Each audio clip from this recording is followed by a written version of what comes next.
Edwin, si Gemma to. Nakalaya na ako. Alam ko. Kung pwede sana, gusto ko makita si Marco. Nakikiusap ako, Edwin. Huwag mo na kaming guluhin. Tahimik na buhay namin. May iba na akong pamilya. Edwin, Oras na manggulo ka. Tapos ka. Hindi mo lang kung anong kaya kong gawin. Kaya huwag ka na tumawag. Edwin. Gina! Ate Emily! Ate Emily! Si Ate Gemma! Si Ate Gemma! Gemma! Ganda mo ngayon! Ba't hindi ka man lang nagpasabi nung nasundo ka namin? Gemma! Ay! Ang ganda-ganda mo! Ang sarap-sarap mo makita! Pasensya ka na! Amoy pawis na ako! Oh, may dala ko. Ha? Ay, tulungan niyo nga si Gemma mag-akyat ng gamit! Halika, tuloy ka! Mabuti na lang nakapagluto na ako ng sinigang! Halika, Gemma! Ayan si Cheryl at saka si Benji. Inaanak na si Benji! Oh, batiin niyo muna ang tita Gemma niyo. Galing pa siya ng abroad. Lumalaking Miss Universe dun si Cheryl, ha? Ang ganda-ganda. Ay, syempre, may pinagmanahan. Ito na ba yung inaanak ko? Ang laki na. Oh, kiss na kay tita Gemma, kay Ninang. Yan. Alam mo, kabe-birthday lang yan nung 1 linggo. 4 years old na yan. Oo, hindi ba Dito, magkasunod dito. nga sila ng birthday ni Marco? Oo. Ilang birthday na rin pala niya ang na-miss ko. Mayok na gano'n? Ay, meron akong pasalubong sa inyo. Mga laruan, ang dami. Pero ligo muna ha, amoy araw kayo. Sige na, darating na ang tatay nyo. Nasaan ba si Nestor? Ah, nasa kuprahan. Kumusta na si Edwin?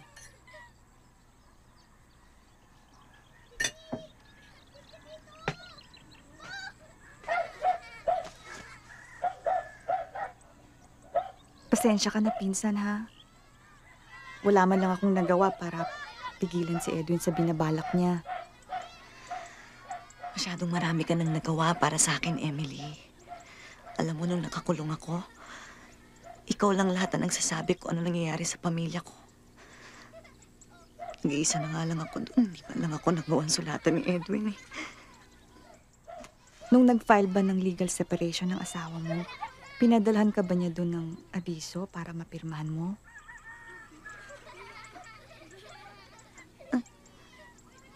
Wala akong alam.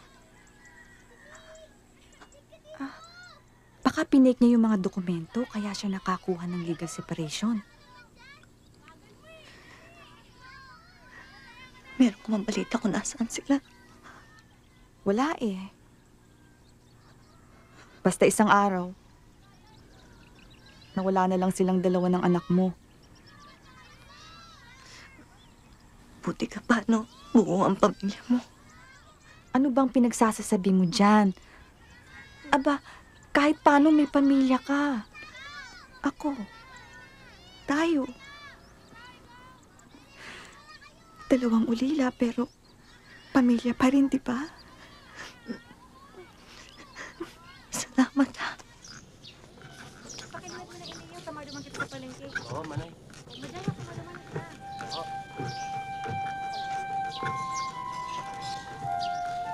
Dito mo. Dito na ako eh.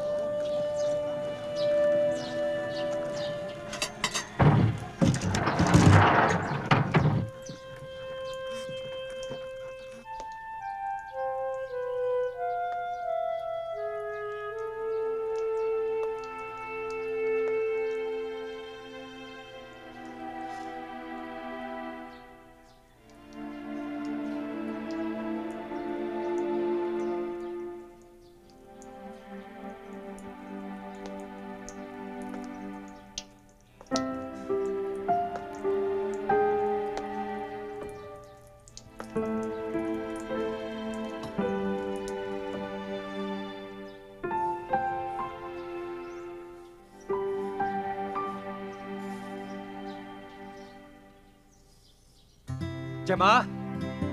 Gemma? O, bakit ang aga mo? Mamaya ka pa uuwi, di ba? O, bakit? May trabaho na ako. Talaga? Natanggap akong branch manager ng National Life Insurance. Sa akin sila ako magsisimula. O, halika na, dali kumain ka. Mamaya Naghanda na. ako. Halika Ha? muna. Anak, may trabaho na ang daddy. Ay, hindi ka na maririnig niyan. Sumasagot eh.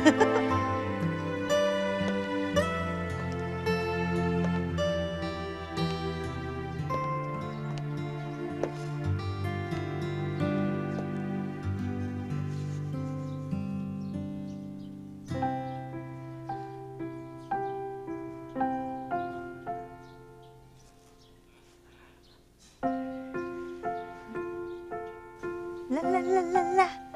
La la la la. La. Diyos naman. Mm. Isa pa, isa pa. Tama na, umiyak na yung bata Isa eh. pa. Isa pa sabi mo. Oh, sige na nga, halika na, halika na. Mahal mo ako. Ano ka ba? Mahal na mahal, syempre. Mahal din kita.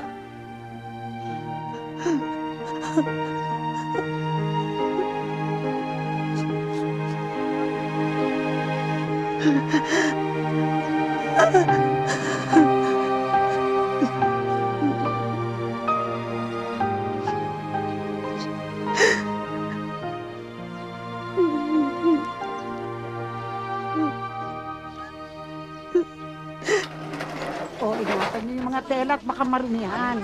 Dali! Paano po, Nay? Anong ginagawa nga dito? Bumalik na po ako galing Canada. Bakit bumalik ka pa?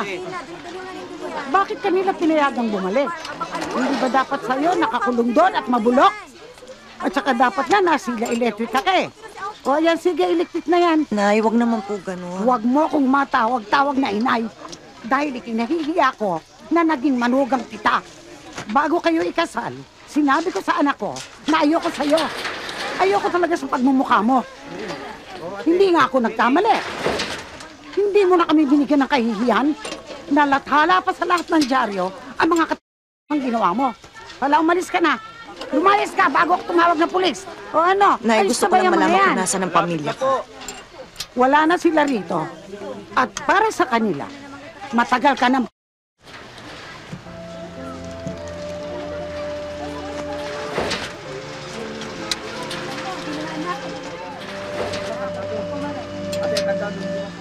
Nando, Hoy, Gemma! Kamusta na?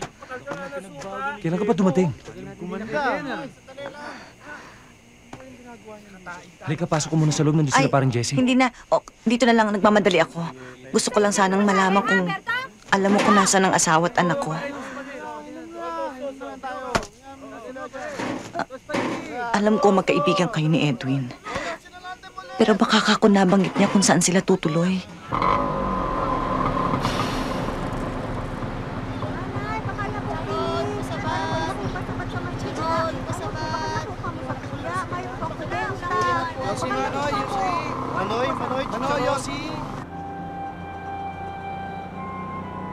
Edwin, ikaw nang bahala kay Marco, ha? Anak. Nay, kayo nang bahala sa pamilya ko, ha? Huwag kang mag-alala. Akong bahala sa kanila. Gemma? Emily, tignan-tignan mo na lang si Marco, ha? Oo. Pag ano, ikaw na mag-ingat ka.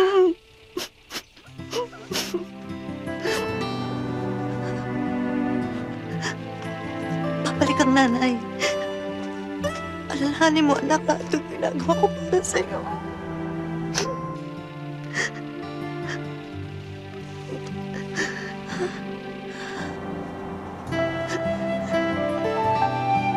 Bye!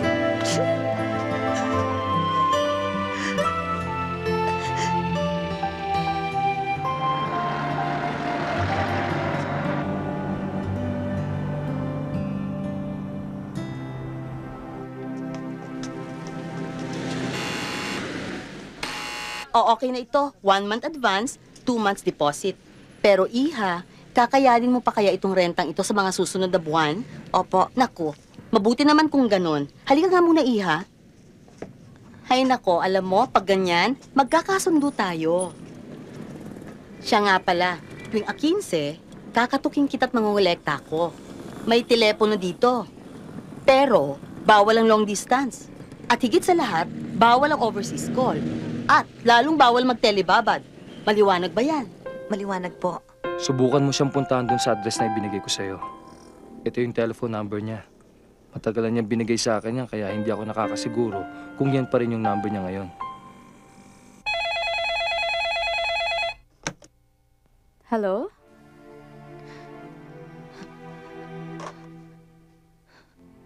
Hello?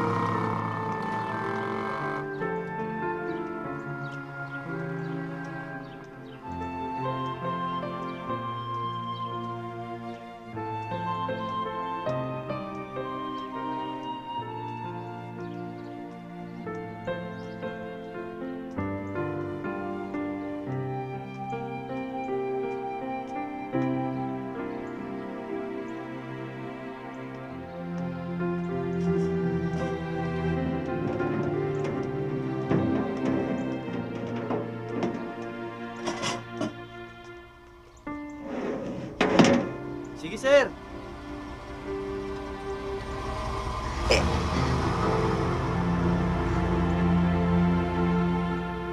Ma, kumusta ka na?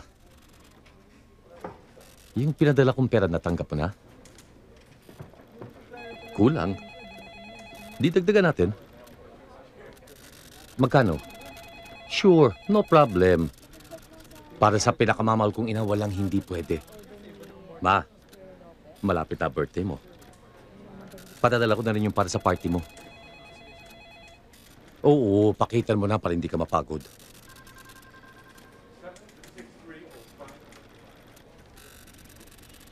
Si Gemma? Kailan? Ba't ngayon mo lang itinawag? Anong sinabi mo? Eh baka madulas ka eh. Hindi niya alam kung nasan ako.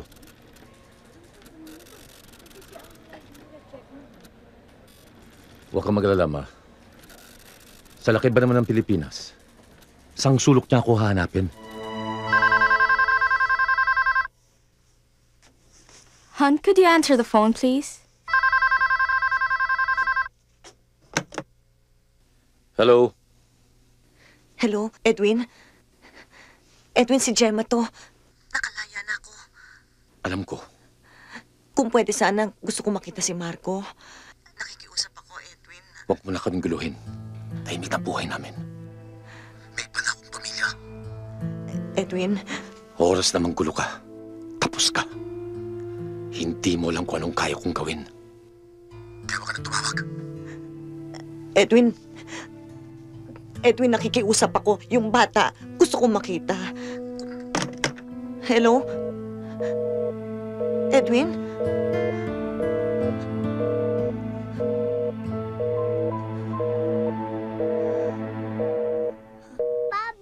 Bye-bye, Marco. Marco, dito ka na. Bye. Will you go home early? I'll try my best. Okay. Bye-bye. Thank you. Bye, sir. Bye, sir. Take care. Bye. Bye, Abby. O, yung bahay, ah. Bye, tita. Bye, Marco. Sige po, ma'am. O, Abi, babay na sa mami. Hoy, Marco. Ano ba? Tara na. Halika na.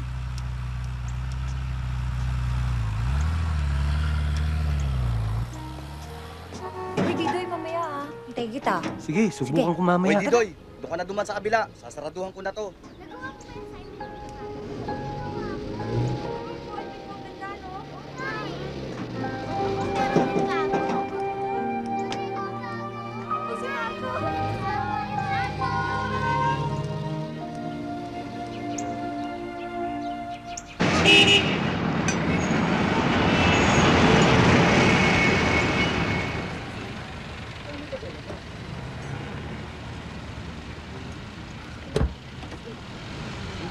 Gemma, pasensya ka na. Ngayon lang ako nakalis ng kampo eh.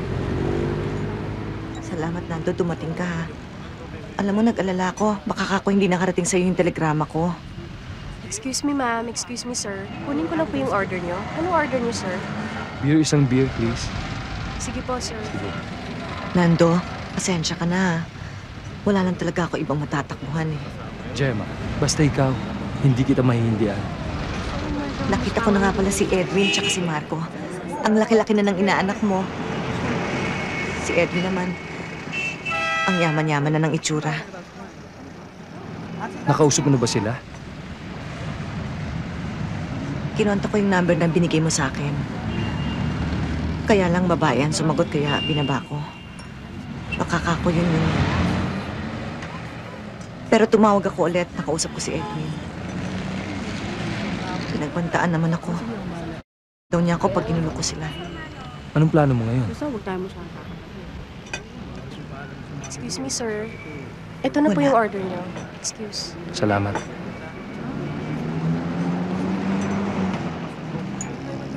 May iba na siyang babae, may anak pa.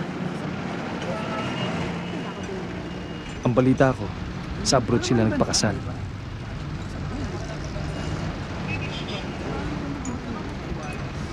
Kung gano'n walang misang kasal na dito, Bakit? May balak pa bang magabol? Nando, pag naghabol ako, gagamitin ni Edwin laban sa akin ang pagkakakulong ko sa Canada. Ano ba talaga nangyari ron?